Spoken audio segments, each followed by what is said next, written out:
in every single restaurant of the people willing to talk to us, we could only find one Harris supporter in every restaurant, and we left no stone unturned. I'm extremely concerned about the border.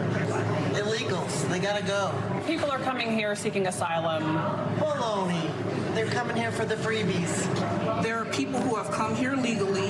Why do they get pushed aside to allow people who have not even worked one day in our country, have not paid into the system? Rosie Martins is originally from Mexico. Her husband Gary is from Portugal. If you're not following the rules, then you don't have nothing to do in this country. Tonight's red hot video, that was CBS News, and they were very hard pressed to find Kamala Harris supporters at the restaurants that they visited in the great state of Nevada.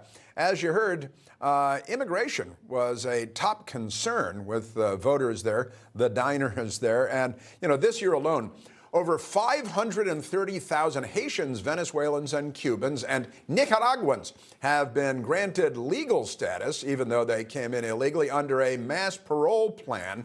Another 800,000 migrants are also expected to be released into the country under this program. Now, keep in mind that these numbers don't even count toward the illegal crossings coming into the country.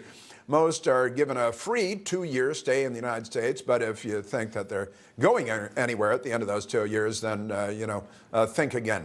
A new Department of Homeland Security Inspector General report found that no one at DHS is monitoring the migrant parole expiration dates. Surprise, surprise. So it'll be, I think, what are we talking about, 1.3 million there. And nobody in our government is paying any attention at all, and we don't check the people out before they come into the country. And if you raise an eyebrow, then they yell at you that you're a racist. Right. Well, there's no vetting. We know that people on the terrorist watch lists are coming through our border. Listen, I'm from South Florida, where my graduating class, there was more Jean-Baptiste, Gonzalez, and Rodriguez in the graduating class. We appreciate migrants in this country, but we want them to come legally. That's not a hard thing to ask. It's not racist to say that. Listen, I'm also Puerto Rican, and we sympathize for Hispanic communities, but we have to do it legally. And this is all American people are saying. We have a crisis at our border. We have a situation where 13+ million people are in this country, taking away our resources. Look at hospitals, look at crime, look at what they're doing in schools. And they're putting in communities, especially communities that are hurting. Something has to be done. And Donald Trump did it once, he'll do it again. Honestly, Ellis Island, the famous Ellis Island, everybody knows, I think, was open for about 64 years. A total of 12 million people came through Ellis Island into the United States over more than 6 decades. And they came in legally, by the way, and were checked out and vetted and for health and everything else. Right. This administration could match that 12 million number in just 4 years. I didn't know Harrison was Puerto Rican. He's almost perfect if he would have been Cuban, but that's a different story.